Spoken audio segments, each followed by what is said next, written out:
Sharing the things. Syllabus stuff. After the first session, I put a bunch of things in here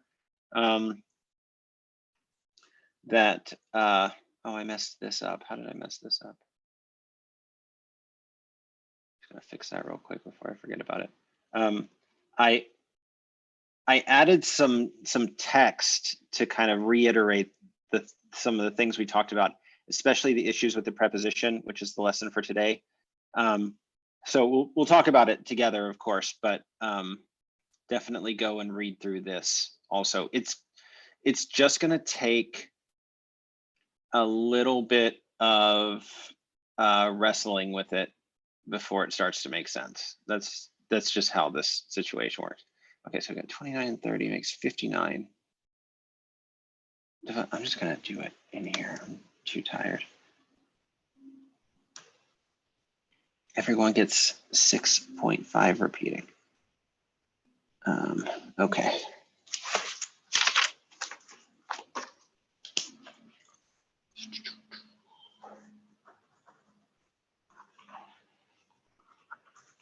Got Ethan, AA, Christian, Hytham, Johnny,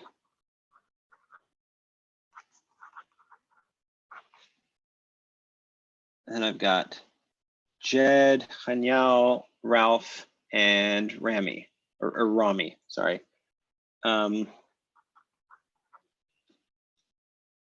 If you prefer not to read or something, say something in the chat now so I can mark it here. Okay. So lesson 8 is divided into 2 parts. A is just prepositional phrases. B starts giving us some real sentences. A sucks because for several reasons. One, prepositions just do not translate well between totally different languages. They just don't map onto each other neatly. And 2, a lot of these prepositional phrases only make any kind of recognizable sense if they're in some sort of context. Otherwise, it's just a sequence of 3 words that doesn't really mean anything, like at the place. But of course, it could also be translated as in the region or something. Like they all have like a million different translations, but we're going to work through it. We'll do them by 3s, and we'll try to just go through it quickly. So the first person I have on my list is Ethan. Do you want to do these first 3? Yeah, let's do it. Hitin Nexhlel, through your prayers, masculine. Yep. Ube Nensneu, against our brothers or our brethren. Yep. And Ibul Hitin Tehie, out through this road. Yeah, okay. Excellent translation. Evol Hitin actually means, in this case, when it's this road or this way, it means via. Okay. Yeah. It means through. It means by the agency of in passive constructions, which we haven't seen yet. Okay. So yeah, it's highly context dependent, but your translation is good. Okay. All right. Thanks, Ethan. Just interrupt anybody if you have questions. I'm gonna move a little quickly. AA, do you want to take these next 3? Sure. Evol et Piero, away to the river. Yep. Evol hent Wallace, out of the city. Yep. Out, literally out in the city, but in it. So I'll try not to beat this point to death, but basically throughout the history of Egyptian, whatever preposition can be used to mean in can almost always be used to mean from. So the Egyptian conceptualization of that relationship is based on the relative positions of the things you're describing, whereas in English, the prepositions in or into and from have an implicit directionality. The Egyptian preposition doesn't. So out in the city is from the city. All right. Evol hi tetrapeza, out or away from at the table. Yeah, and it's so he is upon, so it's like off of the table, right? That or I mean, the way you translated it was fine too. There's a million right answers, but it's the thing was once on the table and now it has come off of the table. And that's another thing about Egyptian or Coptic prepositions. They tend to represent the situation at the start of the events, whereas English prepositions tend to represent the result of the events. So we say away from the table because that's what's happened. Coptic says away from on the table or away on the table because that's where it used to be. Okay, one last thing. Do I have Hytham? Oh, Hytham and Rami. You might recognize this word. Does it look familiar to you?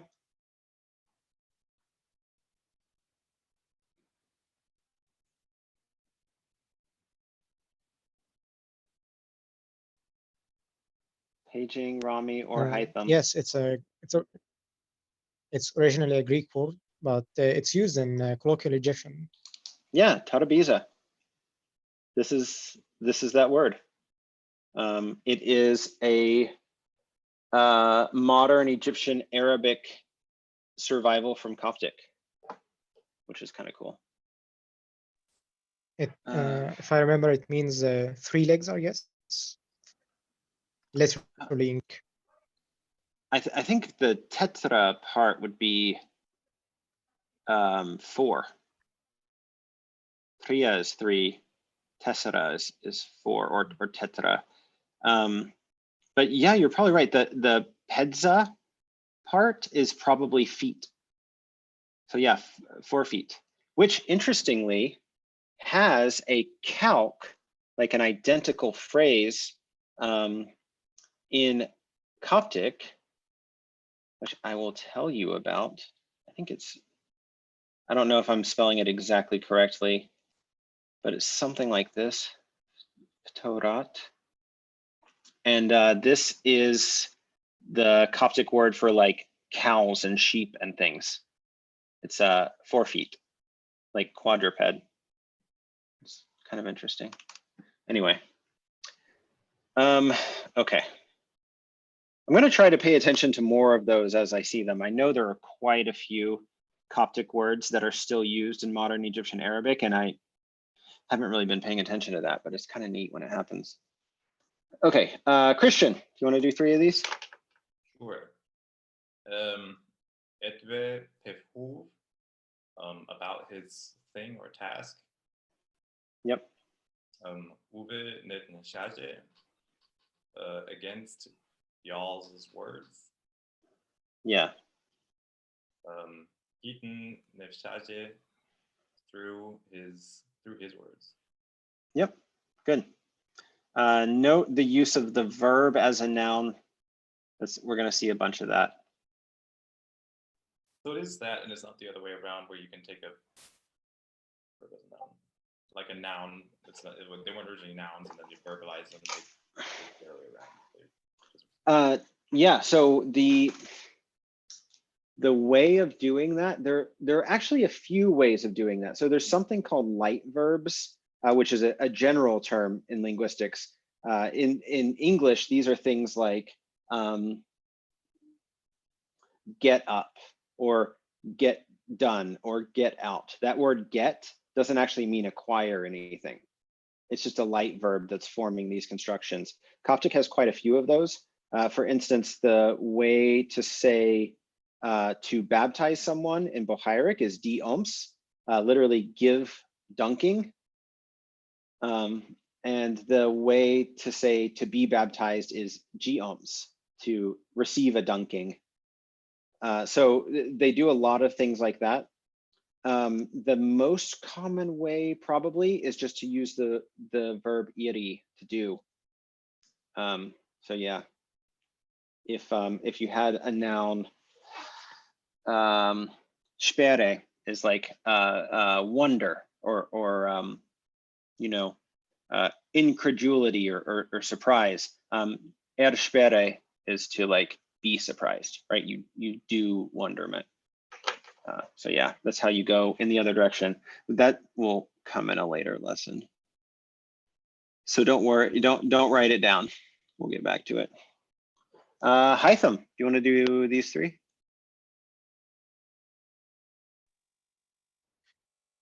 Okay. 10. Ihon Rakote into Rakote or Alexandria. Yeah. Where are you from, Hytham? From it's a little city in northern Cairo. I don't think anybody would know it. I might. I lived in I mean, I can't even say it correctly anymore, but when I first moved to Egypt, I lived in the 7th district. Haya Seba. Yeah. Haya Seba. Yeah, Nasser City. So Yes. I might know it, but anyway, if you spend any amount of time in Alexandria, you will see this word just about everywhere. There's actually a restaurant on the Corniche called Ricotta. So it's like, you still see it being used. But I wonder why there is no definitive article before it. So it turned into a name, and it's kind of a weird word. It is literally Ra in Coptic is kind of like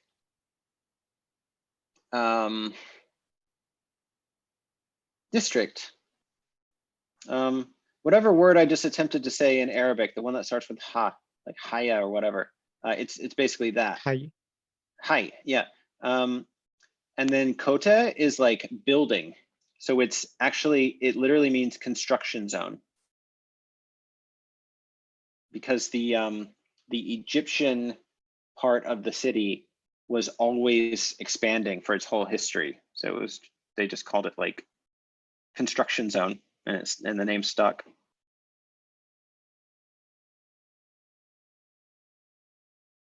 Anyway, people still use it, so that's cool. Okay, 11.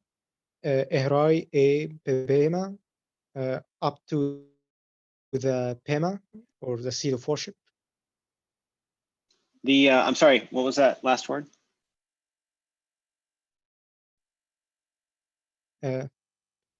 Pebema.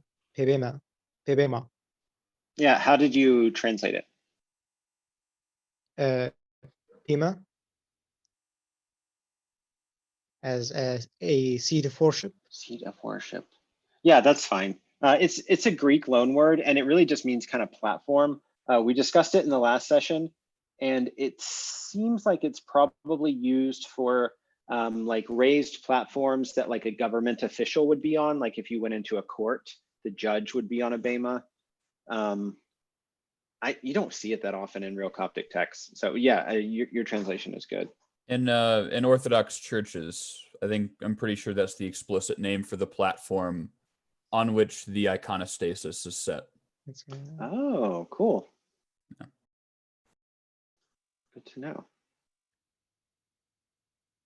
And number 12, Hytham. Ihrai Ejem Imtowi. Up to the mountain, up onto the mountain. Yeah, and there was a typo in this before that I've since corrected. It's Ejempto, so it's just it's a P. Oh. It was wrong before, but it's fixed now. Yeah, up onto the mountain. Very good. Let's see, Johnny, you want to do 3 of these? Yeah, that'd be great. By the way, this is a really informative session. I've been taking copious notes. So like the construction zone thing, that was cool. for whatever reason, I think because I rearranged the sessions, I'm not super stressed out about time anymore. So I can just like tell y'all all the random things that relate to things. And you have no idea how much I love doing that. So I'm glad I really hope you guys enjoy it too, because I would love to tell you all of the related things as we go through this stuff. Absolutely. You can keep the faucet completely wide open. Okay. It's a fire hose, Johnny. It's not a faucet, but yeah. It's awesome, man. It's so cool. Okay, 13. Ehun e tari, and I have into my cell. Yep. Number 14. Ha nebewe. Under this. Hold on a second. For some reason, I have under this thing. So that would be ha pehov under this thing. We have something slightly different here. It's very close. Oh, under these things? Under these things, yeah. And this is one of the examples that prompted me to bitch about this section at the beginning, because if you saw this word in the context of a real Coptic text, it could mean so many things. Hov means task, obligation, matter, affair. It means things sent originally, like a letter. It has such a broad meaning. And then ha, which means under, it has a very broad range of idiomatic uses. So ha ne habewe, if I saw it in a text, it would probably mean we are doing what we can to bear up ha ne habewe, to manage under these concerns, right? That's one meaning. It's a terrible example to try to translate. It almost maps pretty well to the Greek word pragma, because pragma has that connotation too of like work, deed, it's kind of really squirmy. Yeah, it is. It's just a really it's a really slippery sort of word.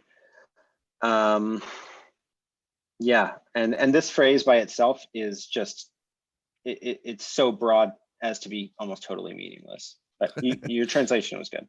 Oh, thanks, man. Cool. Number 15, Shah Nef Mathietes. I have to his disciples. Yep. To his disciples, yeah. What's the difference between Shah Nef Matetes and Nef Matetes? No, I think the Shah is for humans, possibly animate life, and Yep. E is for non-humans. Yep. E can also be used for humans, but if you want to add a little bit of respect or politeness, you use Shah. Ah, okay. So it's just a slightly nicer way to say the same thing. Cool. Okay. Jed, do you want to take 3 of these? Roger. Okay, so the first one is Hiri Tafri, which is into his cell or into the entrance of his cell, something like that. Yeah, that would actually be Erin Tefri. This is Hirin Tefri. So think of it as kind of going versus being. Okay, so being in his cell is this one? Yeah, being at the entrance of his cell. Being at the entrance of the cell. So, okay. Etve parimi,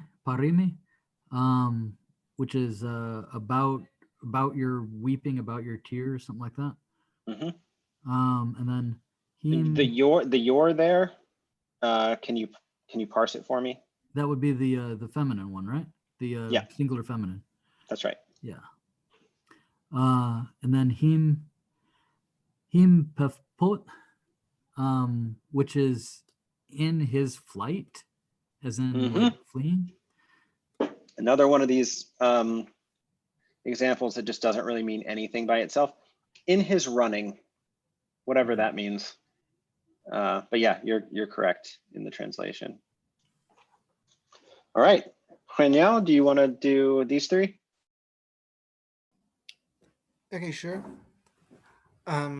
So 19 should be a passet et thalassa, down to the sea. Mhm. 20, a passet et mo, down to the water. Mhm. And 21, a pahu and ultima, so back to their town. Yeah, you pronounced this letter differently. Can you just try it again? Epahu epeutima. Good, yeah. And How did you hear the first time? I heard an N before, but I might have just misheard you. Can I use my time to make a few questions? Of course. So I found this lesson actually very interesting, especially the prepositional phrases, the prepositional adverbs, mostly because some of them are clearly derived from specific phrases or words. And actually noticing that helped me a lot, like to remember them. Like etbe has to be like the most interesting because upwards, and that means quite clearly to the sky. Yep. And I'm assuming episet also means like to the belly, maybe. It's a good thought, because when you see that 8, the eta T, it often has something to do with belly.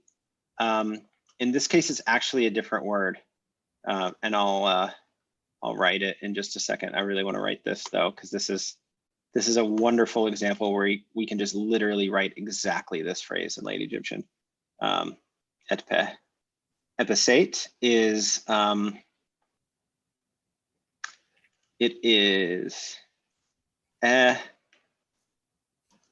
then asate is actually the word, and I don't know if I remember how to spell it, but it's like sati, and then probably like does anyone know and can just tell me if I'm writing it correctly, or I can just look it up. Yeah, these questions are really great, because if you can draw connections between all of these things, you can gain a really solid intuition of exactly what everything means, and it will help you a lot. I thought it was sati. I was about to ask you if you could, because in the next lesson I saw Lemdin actually explains a few prepositions this way. So that was really nice. Though I'm happy that I noticed it. And for instance, hidden, I think he parses as hiroen, so literally at the mouth of, so Yep. that we can understand that it actually means at the entrance, mouth being the entrance. The same eden, to the mouth of, so to the entrance of. So I was wondering if you could eventually explain the other prepositions, because as you said, and as I noticed, it helped me a lot to remember what it means. Yeah, and it's super useful. And yeah, I'm happy to do it. That's what we're going to do when we get to today's lesson. We will actually discuss like the we'll analyze the prepositions and dig out all of their parts. So and I can do that for a few of these here too. So episate is a pretty easy one. It's pa sati. Which means to the ground. Sati means ground. Asate in Coptic is still a normal noun that means ground. Okay.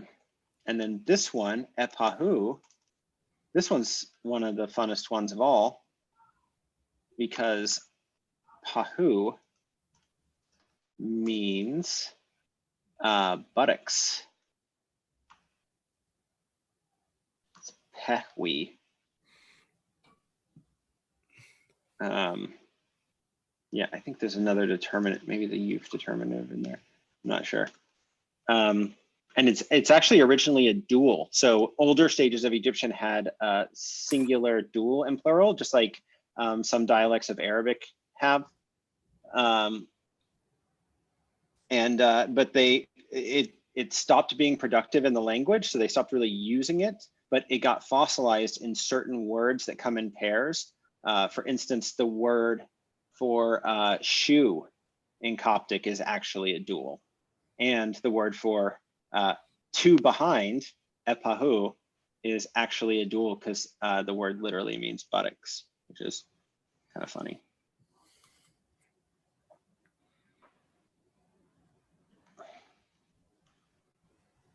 Yeah, I'll try to do a few of these. It definitely doesn't hurt anything to get some more intuition. And if I can put the Egyptian, if that's interesting to anyone, I mean, you know, great. This is going to be hot tea. So to the front, etc. This actually, the word in evol, that vol part is borrowed from Semitic, and it's cognate with the Arabic word barra, which I don't think Egyptians use it that often, but like outside. Yeah, I guess they do. It's actually that same word. So yeah, there's all kinds of good stuff in here. Okay, so Hanyao did 3. If you want to interrupt and ask questions at any point, you don't have to wait until. Oh, it's used all the time. Very good. Yeah, my knowledge of Arabic is just like super embarrassing at this point. Hanyao, ask questions. Feel free to interrupt and ask questions. Ask questions whenever you want to. Okay, so Ralph, do you want to do these 3? Sure. Ete intau, so ahead to the mountain or the monastery. To the monastery or mountain? Yes. Not quite. No. Very Intau? close. Very close. Oh, mountains. Mountains, yes. Sorry. No, I'm just being a pain in the butt. Yeah. Forward to the mountains. Right. Ebol hibema, away from the dais. Yep. Erai etchim peta. I don't know. I never know what to do with the final omicrons. Actually, nobody knows the exact pronunciation of the final omicron. That's the research project I'm actually working on right now. Okay. Trying to get some data to say exactly what that sound is, because really nobody knows. But it's something like O or ah. It's a low back vowel. So O or ah are both fine. So erai etchim peta. Yeah. Something like that. Okay. So it's up onto the horse. Yep. Up onto the horse. I can probably do, I can do some of this. Somebody stop me if you're just totally bored to tears with the thing I'm doing here. You know, putting all this stuff in. No, these are fun. It's nice to see it broken down. Yeah, I think it's really fun. I don't know. I mean, this is the thing for me that just like makes Coptic and Egyptian so satisfying, is that you can see all these like connections that span thousands of years of history. Yeah, it's pretty neat stuff. Erai, and then gem, which is going to be, is going to be the word jaw, which originally meant jar. So it's kind of like the French word tête. It was a word for jar, and it became the standard word for head, and it replaced the original word for head, which was dape. It's ape in Coptic. But yeah, there you go. So Is there an N on the end of that? oh, so there is. You're paying attention. To the head of. To the There we go. head of. Yeah, and then when we get to the lesson for today, you will see things like, I just messed up my own thing that I typed. You will see things like this, which in Coptic become a jof, right? The jo, where you don't need the N anymore because you have a suffix, and it changes the vowels and the stress pattern and everything. But you can see from the Egyptian, erjaja, they're the same word. It's just when you have a suffix, it moves all the vowels around. So we'll talk more about that later. Wild. Yep, good stuff. Okay. Let me see my list. Rami, I got 3 here for you. Do you want to go ahead and just do the last 5? Okay. Perfect. Evol hitten pro empay away from the door of the house. Yep. Evol hempeima out of this place. Yep. Uve pran empero against the name of the king. And evol hitem joeis away from the master. And Wait, etve- evol hitem Joyce. It could be away from the master. Again, we have these just little like out of context phrases. It's probably through the master or by the master. So you can imagine a context for this, such as the world was created evol hitem Joyce. So the world was created by the Lord. So it's like through or by. Okay, So- I don't mean to. So what purpose would Ibal serve in that context? If you're saying like, if you said created by the Lord and then away doesn't factor into that. Evol doesn't actually mean away. It's such a weak word. It just tweaks a concept slightly to point it in a certain direction. So like if I take an action, that action is going to affect the outside world. So evol expresses that component of it. Hitem actually means upon the hand of. So it does convey agency, but it doesn't actually convey actions with external consequences. I see. Okay. Sorry to interrupt, but No, it's a Ibal good question. throws me for a loop. And it will do that for a long time. Eventually you will learn to just sort of not notice it too much, Okay. for lack of a better explanation. Gotcha. so evol hitten could be through the agency of. Yes. Yes.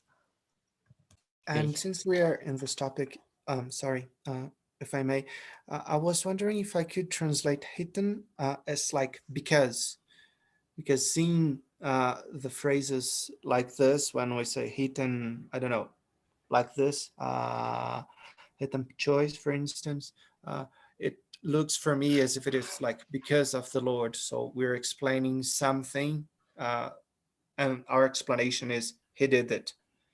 Yes, and that's exactly correct. So I actually just by chance, I just broke it down here, and it literally, so this is upon, hand of. So phrases in Egyptian that use with the hand or upon the hand or whatever tend to express agency, right? Hands are very, very commonly used idiomatically in Egyptian to express like intent and action. In the same way that we might say in English, hey, can you give me a hand, right? So it does mean exactly that. When you put the evol on there, it makes it more, not just that someone is kind of doing what they do, but they're actually doing something that has consequences outside of themselves. Does that make sense?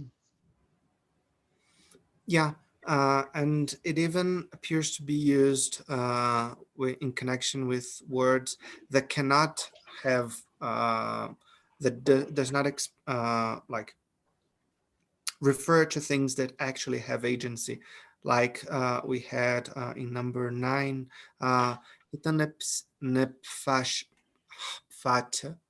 so because of his speeches or something like that. It could not mean by the agency of the speeches or something, because speeches would not have agency. Yeah, in this case, it's this is really where the very slight nuance of evol actually does kind of help. So hita nefshaje is, it's like whatever is happening is involved with his words, right?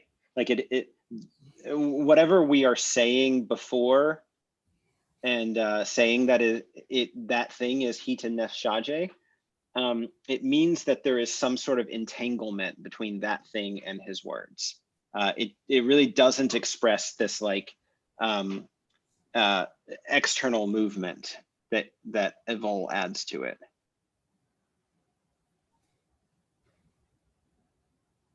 Does that make sense? I like, if anyone likes programming, evol is basically the global keyword. Like it gives whatever is being described the ability to expand its scope beyond its immediate context. That's probably the least helpful explanation ever, but No, that actually really made a lot of sense to me. oh, cool. Thanks, man. Yeah, and you know, it by that logic, Coptic is, you know, showing some very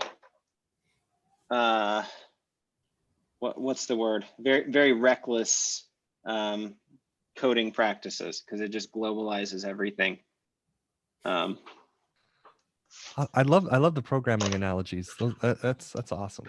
If you've ever done any programming, you've definitely been there, right? You've definitely been in the place where like you're just like, fuck this thing. It is so complicated. I'm just going to make 3 global variables and so Coptic is basically JavaScript then. Yeah, exactly. There is like scoping makes no sense. Just like in JavaScript, where if a variable is scoped in a superordinate function, it somehow exists within functions called by that function or something insane like that. Whatever. Yeah, I'm gonna drop it because, you know, that's probably super boring to some of the people here. Probably not everyone is as interested in that as I am, but yeah, JavaScript's variable scoping makes no fucking sense. It's so annoying. Anyway, okay, so everybody got a chance to read, I think, and we're gonna go to part B. Just checking the count again. We have 9 people and there are 30. Everyone will get, you know, 3 or 4. And Ethan, you're up next. All right. Altwun, Alpoltibul. They arose and they ran away. Yep. I don't know if I really pronounced that first word. The omega, omicron, upsilon kind of throws me for a bit of a loop. No, you did it. You did it probably exactly right. No one knows for sure about this either, but it is very likely that Coptic omits the very shortest vowels, so Okay. schwas. Yeah, it's really difficult to pronounce this. Unfortunately, that looks like an English word, but if you try to pronounce it phonetically, awataun, Mm-hmm. it's almost impossible. And we also know that this is a triliteral root. It's TWN is the root of the verb. Mm-hmm. And if there were a suffix like to raise something, the vowel would move here. It would be Okay. tawon. So we actually know that there's a latent vowel sound here. Okay. Yeah, so that's how you have to do it. All right, that makes me feel better. Thank you. For number 2, ane, ihun, Ani. anhamaos, ani. Oh yeah, I think last week did you say that we omit the non-I? Okay. Ani, ihun, anhamaos. They came in and they sat down. Close. We You're talking came about in the and- wrong people. Yep, We came in and we sat down. Okay. that's right. All right. And for number 3, afbok ipahu e peftime. He went back to his village. Yep. Exactly right. Okay, good job, Ethan. AA, do you want to do 3 more? Sure. All right. So afmoos awo afshaje menen Rome.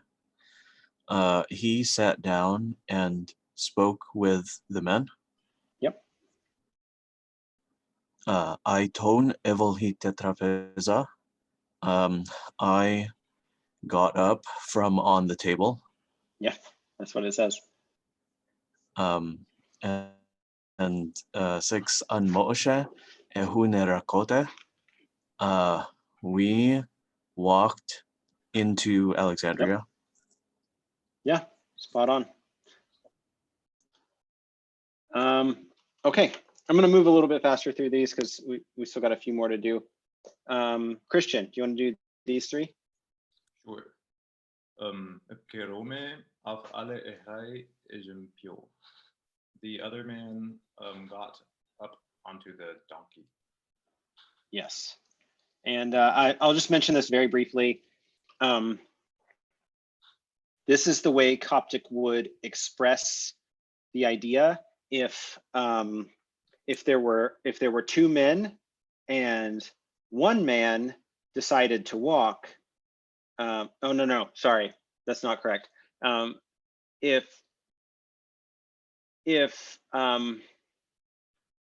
one man got onto a donkey and then the man in question also got onto a donkey. So this ke, which means other, also means also in Coptic. It's a little strange. I'll point it out to you many more times, so don't worry about it too much. But this sentence could be translated, the man also got onto the donkey.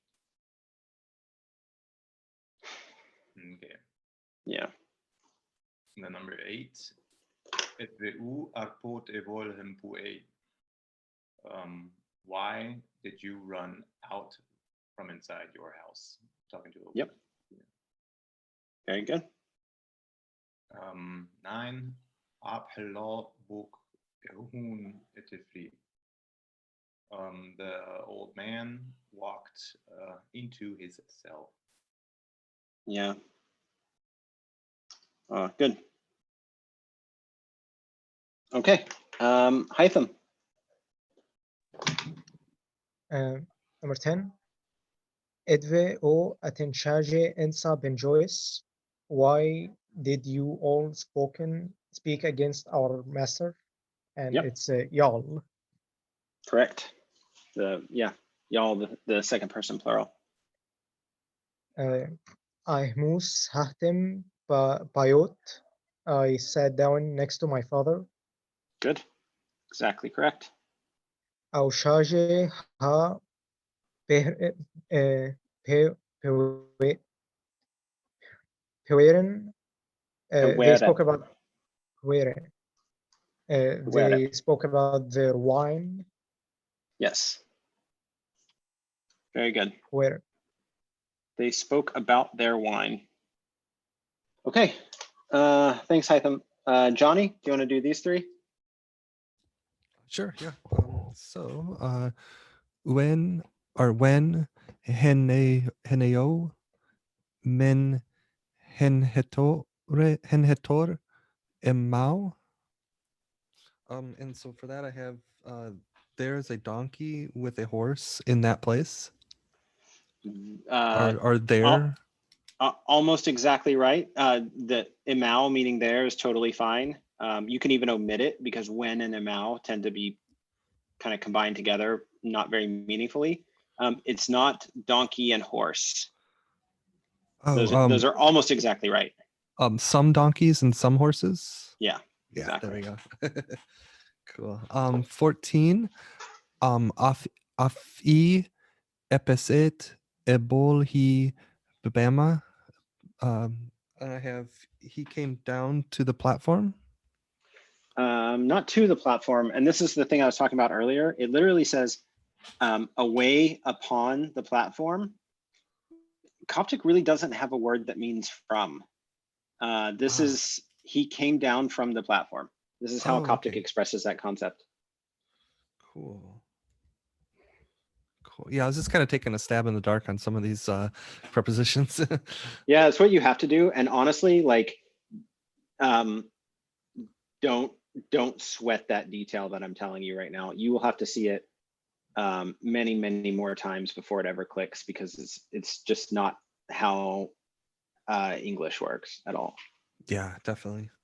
And then 15, I have let's see here, Altowen, Engi, Enrome, Ephrai, Ejem Pero.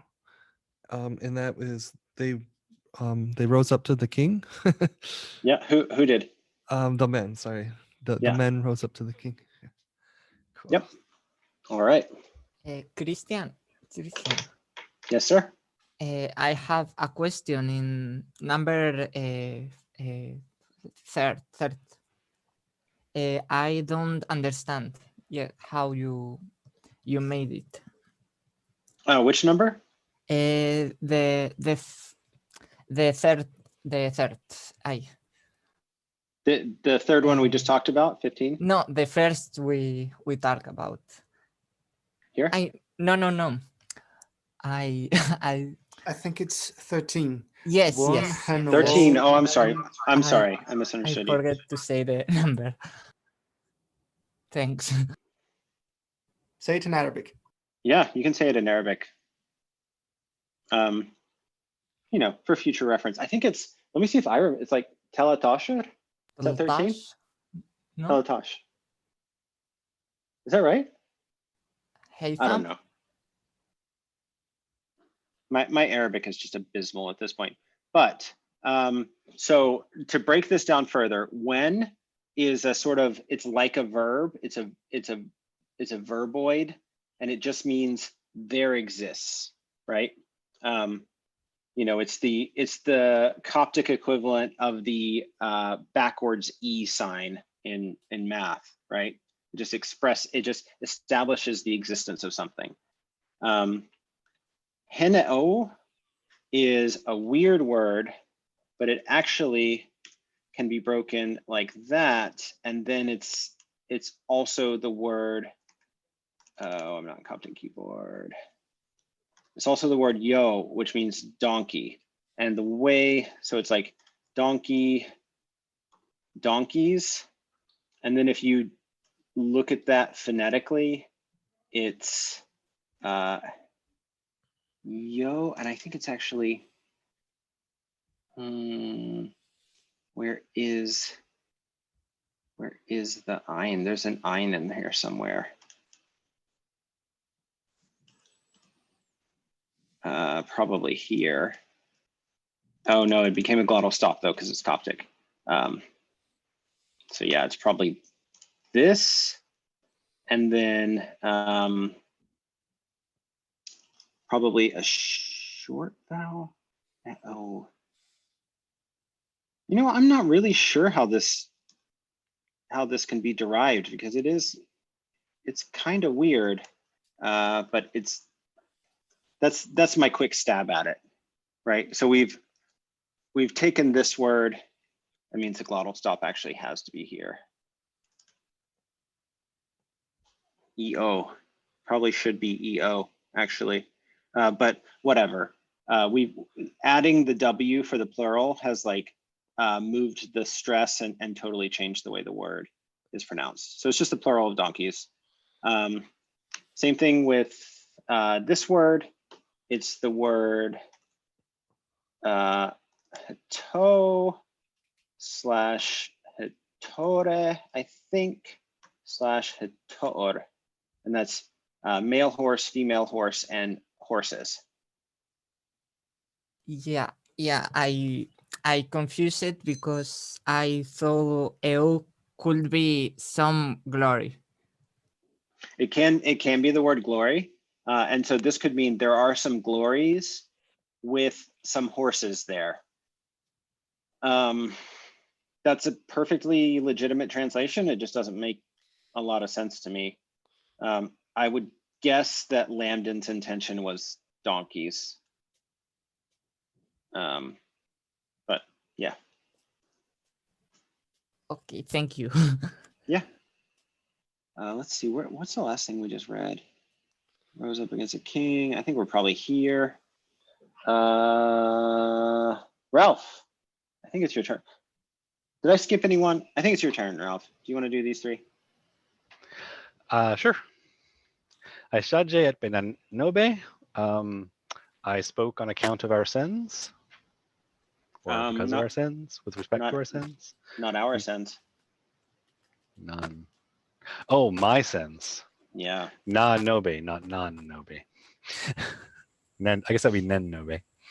It would be nen nove, but also because of the way Coptic orthography works, they like you've seen in Gnostic reading, they either write too many or too few n's all the time. So you never really know.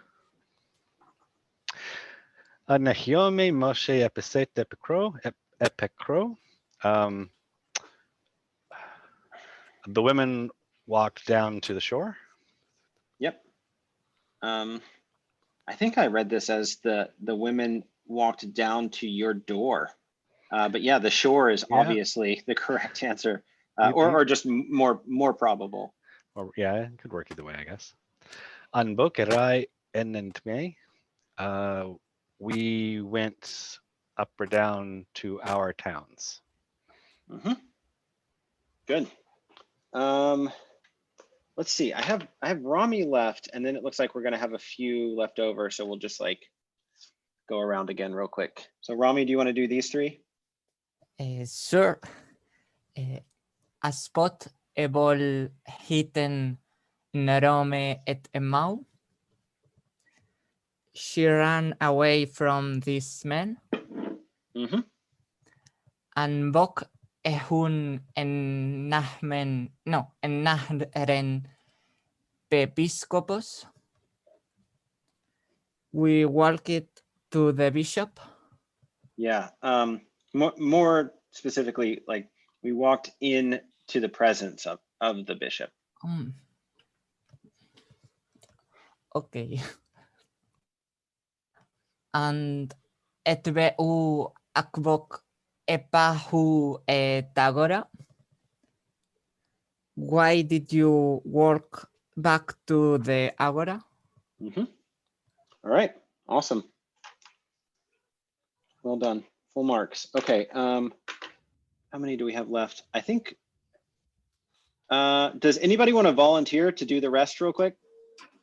I think I was passed. So. Oh, did I skip Michael. someone? Yeah, I'm Michael. I'm Michael. Yes, Michael, do the rest of them. Okay, just the three of them. Okay. No, just finish it up. You can do it. No. Okay. Avbok eborhem pei cosmos. So he came from the cosmos, from this world. Yeah, it's he went out of this world. Ah, okay. It's Abraham is not from but out of here. It's out from in. So he went out of this world. Okay. 23. As shaje men tesmau etbe nes shere. So she talked with her mother about her son. Her sons, right? Her sons, or even her children. Okay. Either way. Okay. Number 24. How can I read? Ale enki en Rome echrai ezen neuchutor. So the man went up to their horses. Yeah. Okay. Sorry, my printer is going on, so I want to pass on to another person. Okay. See, Who wants to finish I it up? missed a few. So, first one, Aushahe epoik min intvit. They spoke of the bread and fish, of the bread and fish plural. Yeah. Good. Aushahe ove nefetolen. Nephitole. They spoke about his commands, his commandments. Against his commandments. Commandments. Okay. Aftawan evol he patronus. So they rose up onto the throne, or he rose up onto the throne. Not onto, evol he. He got up, he rose up off of his throne. Yeah, he was on it, and then he evolved from it. Okay. He co-evolved. Do you want me to continue, or? Yeah. Okay. Go ahead. An Moshe eti gim pakake. So we walked into the darkness. Yeah. It's not really into the darkness. It's so we walked et he forward or onward, and then in the darkness. So we walked forward in the dark, perhaps, instead of darkness. Yeah. Afale echre pavima. So he got up onto the dais or platform. Yep. Afshahe etve pavnoya em pomanahas. So he spoke of the things with the monk. Yeah. I think in this case the best way to deal with Hevewe is to translate it as deeds. Spoke of his deeds or his actions with the monk. Yeah. And then it's the deeds of the monk. Deeds of the monk. I'm sorry. Okay. Yeah. So like it could be Hevewe can mean anything that it can mean, but like it's, you just try to find the thing that works best in English. Okay. Yeah. I think Hevewe is like basically the Coptic equivalent of how English slang uses the word shit. It's just like it can mean just about anything. It's like it's stuff, it's concerns, it's just everything. Yeah, good job. Okay, so oh man, there's a lot in the chat. I'm gonna check the chat real quick, guys.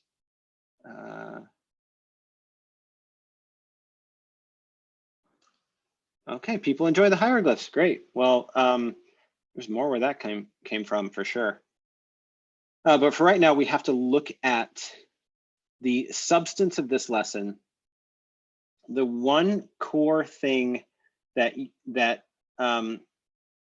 should take away from this lesson first is that every Coptic preposition has two principal parts, right? There are two forms of the preposition. And so far you have learned a bunch of prepositions, but you've actually only learned one form of them. And now you're getting like the complete picture, because that's how the book is structured. The form that you've learned is the one that you use before nouns. So in the example that we just looked at, we had nepewe, impmonachos, and then wait, which one is that?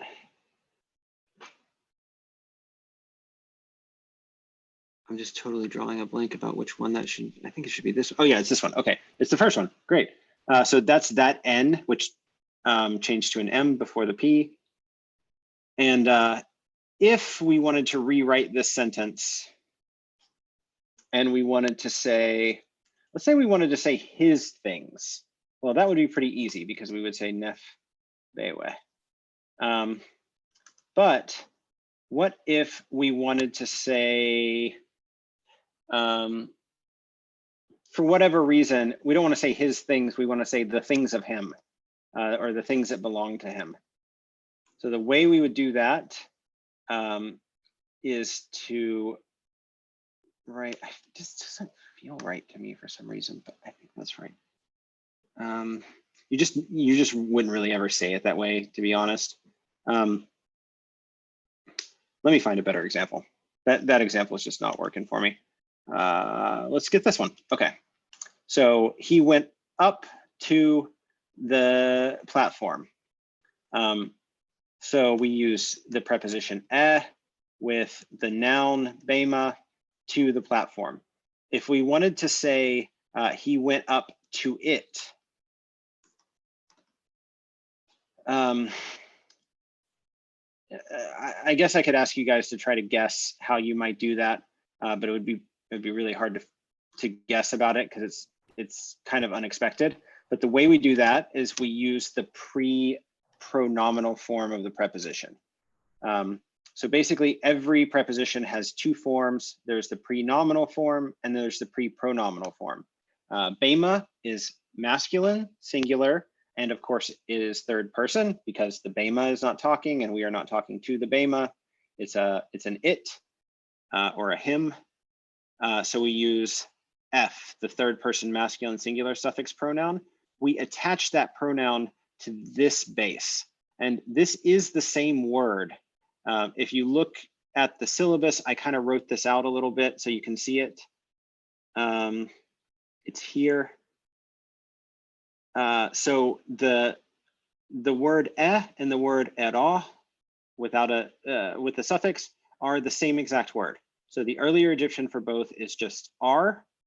The reason that it's and not is because syllable final R's are deleted in Egyptian, in spoken Egyptian, just like they are in, the classic Boston example, you can't pakikan havadyad, or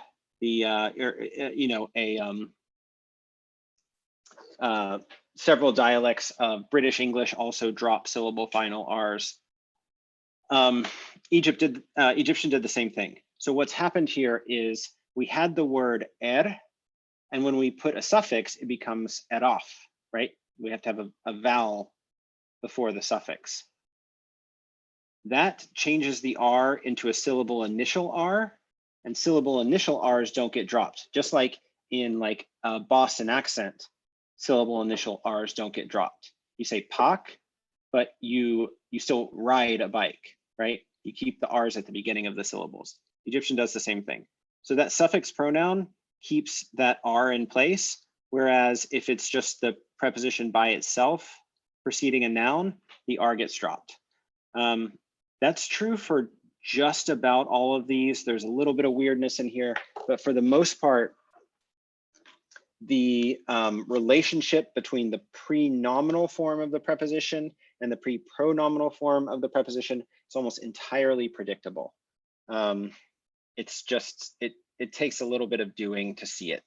So I'm just gonna grab a few examples out of here real quick. I'll try to grab them in a way that is actually logical too. Let's see, I'll do ha, sha, ha, sha, Sorry, I didn't really plan this ahead very well, but okay, ha, sha, So I'll do those 3 examples.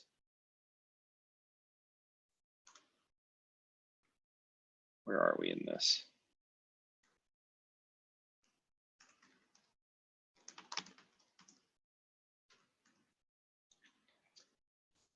First set, because I'm not going to think of a better name for them right now. So I said I would do ha, sha, and right? And the pre-nominal forms, which you've already seen before, look like this. The pre-pronominal forms look like this, and this little slanty equal sign is just a convention of Coptic grammar that means that you have to attach a suffix pronoun there. You can think of it like the plug for the lamp that, and the suffix pronoun is the outlet in the wall that you plug it into, right? This tells us that something needs to be plugged in here. The dash just distinguishes this from any other noun or verb, and it tells us pretty consistently that the next thing is going to be a noun. It's actually supposed to be an N dash, but I was lazy. But yeah, there we go. So if I put these pairs together, you should see something that makes a lot of sense to you. Maybe I'll do tab so we can keep everything lined up. Okay, so clearly there's something very consistent here. We've got the loss of this word final R in these. This word was originally hair. This word was actually originally sha with an ayin at the end. But probably by analogy with these other 2, it got reinterpreted as, it's like a back formation. Speakers reinterpreted it as having once had an R, which it actually didn't. So I'm going to go back to this real quick. I'm just going to use my own copy of the book and keep track. I think I'm going to go ahead and do all of these. If anybody needs to leave because we're past time, please feel free to do so with no complaints from me. But I'll just go ahead and go through these. I don't see why I wouldn't. Okay, so that's the first set. Let me pick the second set. I'm going to try to pick things that have things in common.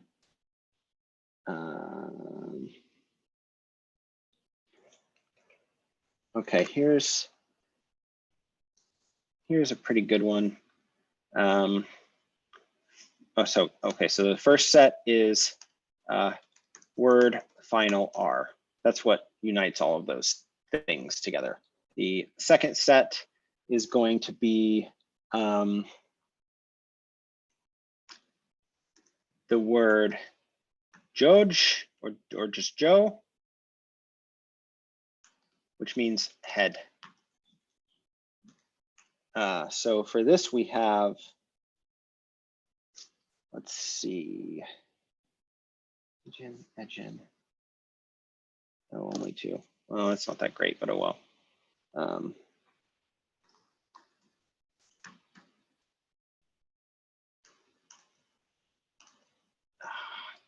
I'm just going to use regular dash.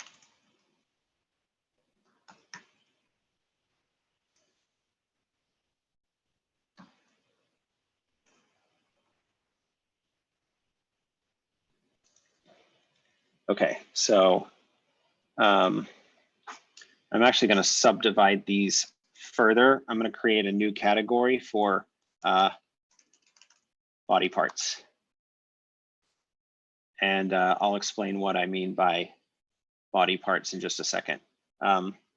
Or you can see, like, this one has the word head in it. You can probably guess that the other ones are going to have body parts in them. Let's see. Let's do this one. This one. Okay, so we have the word row, mouth. So it's actually the word that you already know, ro, that means door or mouth or entrance or whatever. That's actually the absolute form of the word. In order to say his mouth, there's two ways you can do it in Egyptian. You can say pethro, the way we already learned, or it's a bit archaic, and it's not really in active use in Coptic anymore, but you can also say rof. You can put the suffix pronoun directly onto the noun. That's only true of body parts and inalienable qualities. So this applies to things like Joe for head, ro for mouth, and then a few other things like ran for name actually has a pre-pronominal form rin. So we can say hesran, or we can say rins. Either way. So you can put the suffix to mean like her name. You can say it in those two ways.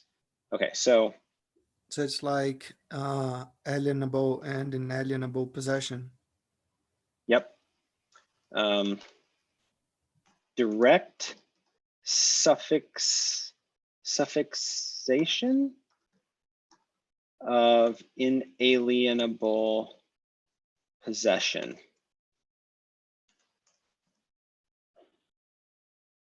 So yeah, there's there's some of those things so you can remind yourself. Okay, and here we have I have two of them. Oops. Hiren and hiro. So upon the mouth of and upon his mouth, and erin and ero. And you might have started to notice a pattern with like he and which are actually her and in earlier stages of Egyptian, are the second and third most common prepositions. The most common preposition is the word im, which combined with n in Coptic. So that's that of word that we see all the time.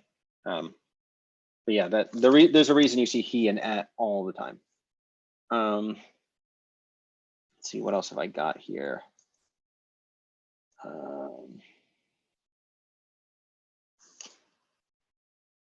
Yeah, we're starting to get to the point where they're kind of one-offs, but I'll go ahead and try to put them in there real quick. O equals spine, or just back, and we have the word he is the one you already know. That's just the standard one, and then he is the one with the suffix, and that's just the way they do it. There's the I skipped one here that I want to go back and do. So there is the word hey, which means belly. So we get hen, which is the word that you already know, that means in. And then the pre-pronominal form looks very different, but it's this is just a very abbreviated form. It's just belly of, hen. This is in his belly. In Hetef means literally in his belly. But just like we say in English, on the other hand, it's not literally referring to the body part. It's just an idiom. And then we have a similar word that's very, very easy to confuse, hate, which means heart. And there is at least one example I know of this. Let me find it real quick. 10, there we go.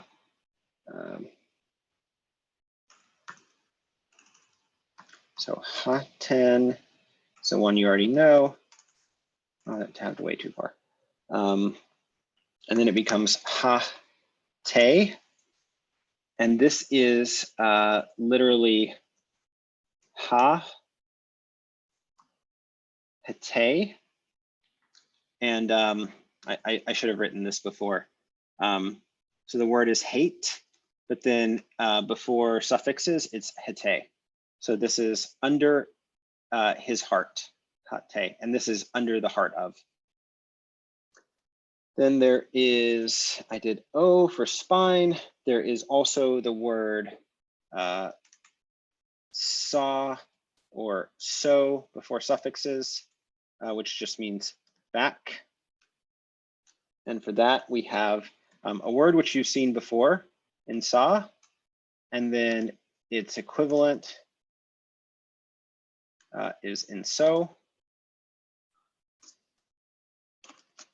There is, I'm going to leave a couple of these out because they're not very conducive to explaining things in this way. They're just more irregular. But yeah, you'll just have to kind of memorize those. So there's a word dore or doot. And although those look quite different, they are in fact the same word. If you break them down phonetically, the root is deret, and then the vowels are,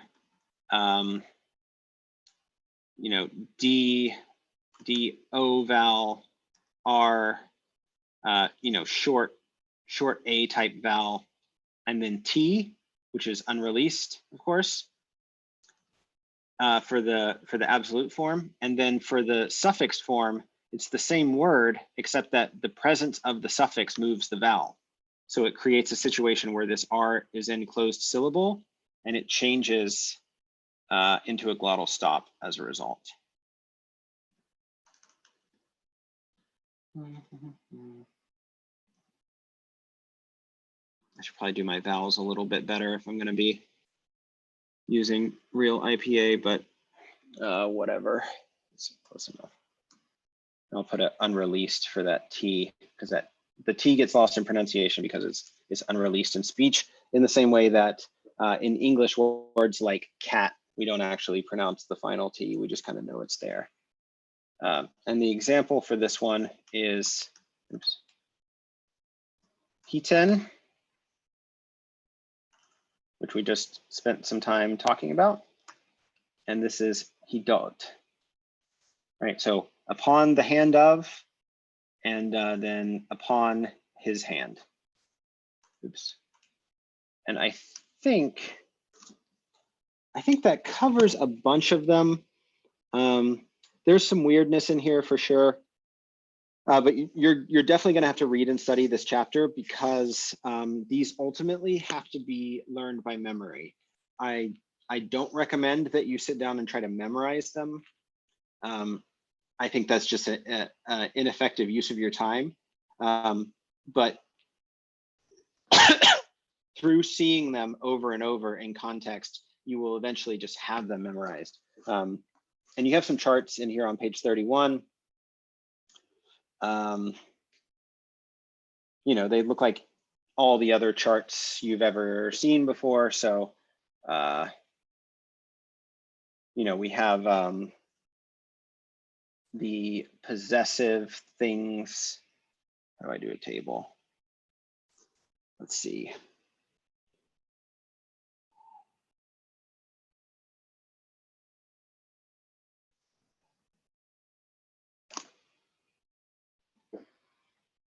Okay.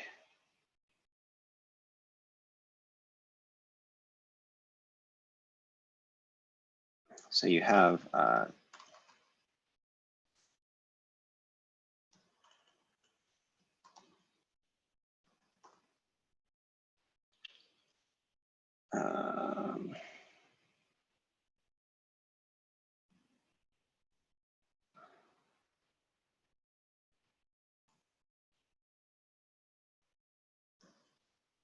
this is the same chart that we've seen for all the other kind of things we've seen. So for instance, in the possessive articles, payot is my father, pekyot is your father, puyot is your father to a woman, pefyot, pesyot, penyot, peten yot, and then that's common to both. And wait, heuyot. Okay, so this is the thing that we already know for possessive articles. I'm just going to take this same thing. Oops. And just do it again. For just one of the examples. There are some irregularities in here that we'll have to go back over, but the basic gist, the basic pattern, once you learn that, you're like 90% of the way there to just knowing all these things. So eroi, erok. Oh, that's annoying. Eron.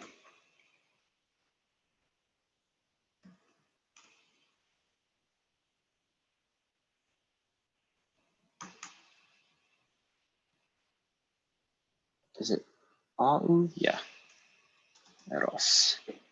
Do you still do a glottal stop when the second omicron is modified by the upsilon? So it is erou? Is it erou or is it ero? That's my, yeah.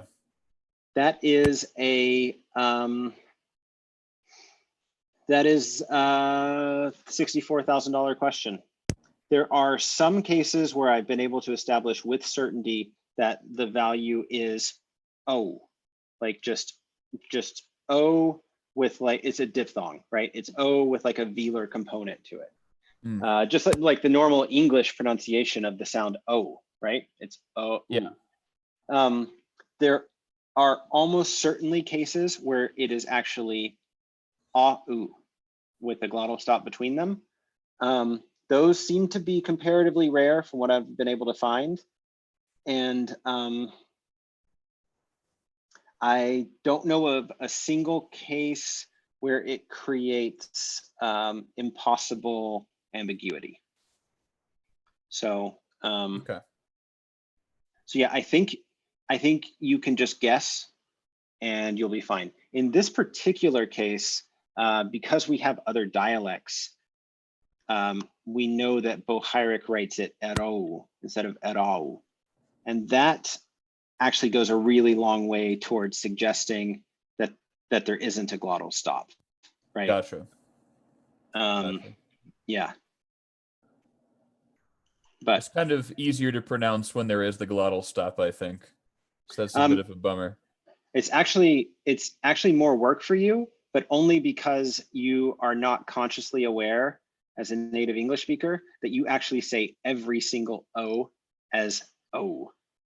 Like that's the way English pronounces that sound. Like go speak Spanish to any Spanish speakers. If you do it long enough, I guarantee you somebody will give you a hard time about your goofy American sounding O's. Yeah. Yeah. I remember once I was talking to somebody and for some reason I used the word for sheep, which is oveja, which I think I pronounce reasonably well. And he was like, oveja? And I was like, oh, yeah, I'm not a native speaker. So yeah, just say it the way you would say the sound O, at O. Okay. Okay, I don't know if there's that much more I can say about this. A lot of this, you guys are gonna have to kind of dig into it. I will tell you that next week when we go over the exercises, we will all be very patient with these kind of things because it's gonna take time to learn them. So yeah.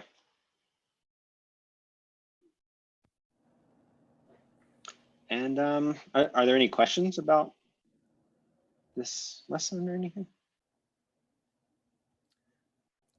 I'm sure there will be plenty of them. Yeah, Discord. Discord is your friend. Yeah. Okay, well, Coptic lessons seems to become more difficult. Yeah, they do.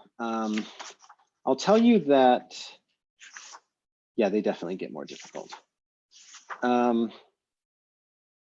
The one really advantageous thing for studying Coptic is to go out of your way to read things aloud.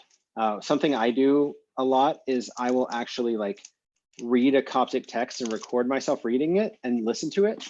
And like, granted, I have an American accent and I'm not pronouncing everything correctly, but the phonetic forces at work that make these things seem complicated actually make perfect sense when you try to say them out loud.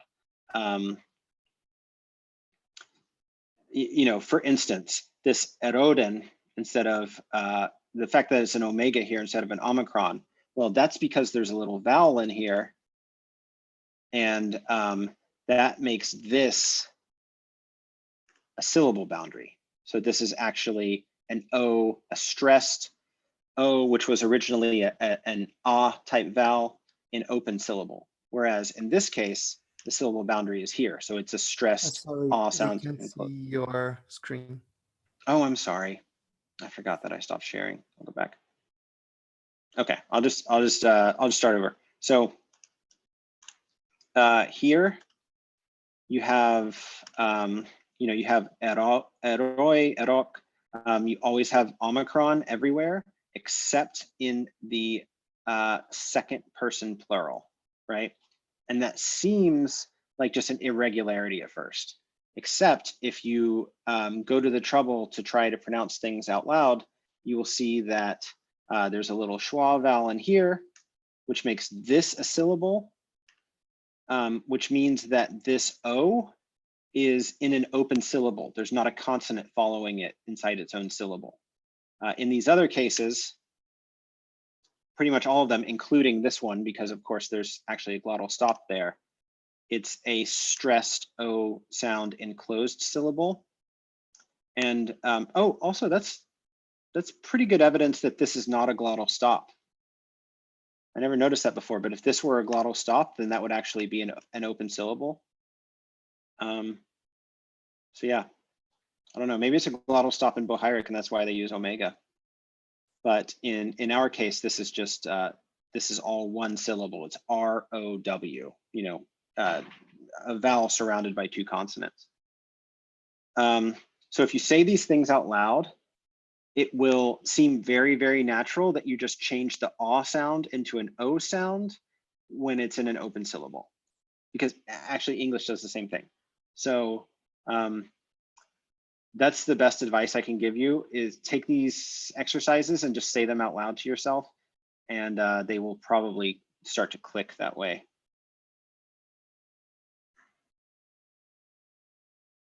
Yeah, and ask me questions.